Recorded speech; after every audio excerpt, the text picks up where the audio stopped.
আসসালামু আলাইকুম। আজকে আমরা জানবো মালয়েশিয়াতে আসলে কর্মী নেওয়া শুরু হয়েছে কিনা বা শ্রম বাজার পুরোপুরি খুলে গেছে কিনা, নাকি এখনো কিছু শর্ত বাকি আছে, আর দুই দেশের উচ্চ পর্যায়ে বৈঠক কি সিদ্ধান্ত হয়েছে সেই বিষয় নিয়ে আজকে কথা বলবো। তো সম্পর্কিত বাংলাদেশ এবং মালয়েশিয়ার শ্রম নিয়োগ নিয়ে কিন্তু গুরুত্বপূর্ণ বৈঠক হয়েছে, আপনারা কিন্তু অনেকেই জানেন। এই বৈঠকে দুই দেশে প্রতিটি রাজধানী বর্তমান কাঠামো, ভবিষ্যৎ পরিকল্পনা এবং নতুন কিছু নিয়ে আলোচনা করেছে। এই দুই দেশে যারা প্রধানমন্ত্রীর উপস্থিতিতে যৌথ ভিত্তিতে প্রকাশ করা হয়েছে। তো মালয়েশিয়া সরকার কিন্তু স্বীকার করেছে বাংলাদেশে কর্মী এক দেশটি অনেক গুরুত্বপূর্ণ ভূমিকা রাখছে এবং মালয়েশিয়া বসবাসরত যে বাংলাদেশি প্রবাসী ভাইরা রয়েছে তারা কিন্তু দেশের অর্থনৈতিক সম্পর্ক আরও শক্তিশালী করতে অবদান রাখছে। যারা পরিবর্তিতে বাংলাদেশ সরকার নতুন করে কর্মী পাঠানোর প্রস্তাব দিয়েছে এবং মালয়েশিয়া সরকার সেই প্রস্তাব কিন্তু গ্রহণ করেছে এবং বিষয়টি ইতিবাচক দূরে দেখছে। তবে একটি গুরুত্বপূর্ণ বিষয় হলো নতুন করে কর্মী নিয়োগ ক্ষেত্রে প্রতিটি আলাদাভাবে বিবেচনা করবে এবং অর্থাৎ যে প্রতিষ্ঠানে শ্রমের প্রয়োজন থাকবে সেই শ্রমের প্রয়োজনে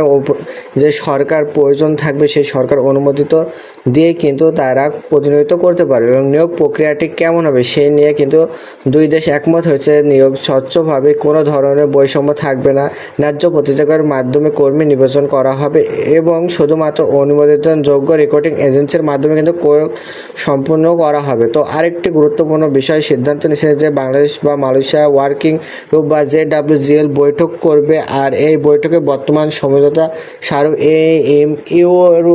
ইউরোপ প্রয়োজনীয়তা করবে এবং বর্তমানে বাস্তবিত করার জন্য সামঞ্জস্য থেকে ইএমও তৈরি করবে এবং তারা অনেকে সামাজিক মাধ্যমে শ্রমবাজার কিন্তু পুরোপুরি খুলে গেছে, কিন্তু সরকারিভাবে এখনও কিন্তু ঘোষণা দেওয়া হয় নাই। তো বরং বলা হয়েছে নিয়োগ হবে ধাপে ধাপে এবং নিয়োগকর্তার চাহিদা অনুযায়ী। তো এখনই কোনো অফিসে বা বই জমা বা টাকা পয়সা লেনদেন করবে না। তো আরেকটি বিষয়, নতুন কোটা অনুমোদন হয় সেক্ষেত্রে কিন্তু আপনার অনেক কাজের চাহিদা থাকে, কোন কাজের কর্মীগুলো নিয়োগ থাকতে পারে সেই সকল অনুমোদন এবং তাহলে চাহিদা থাকতে পারে সেই সকল তথ্য তো আপনাদেরকে দিয়ে থাকবে। সেগুলো হলো নির্মাণ খাত, ম্যানুফ্যাকচারিং, ইলেকট্রনিক্স, প্ল্যান্টেশন, পরিষ্কার আর পরিচ্ছন্নতা, লজিস্টিক্স এবং সার্ভিস সেন্টার।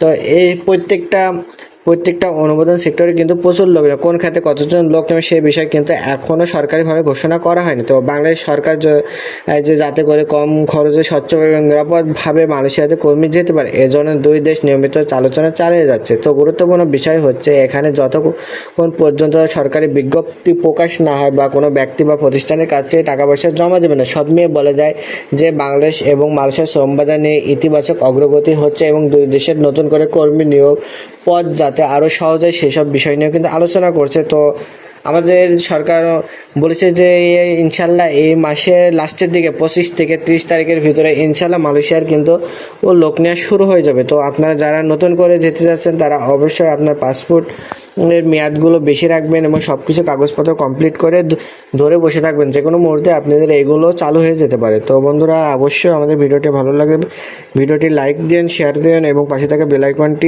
অন করে সাবস্ক্রাইব করে আমাদের সাথে থাকবেন। তো বন্ধুরা এখানে ভিডিওটি শেষ করছি। আল্লাহ হাফেজ।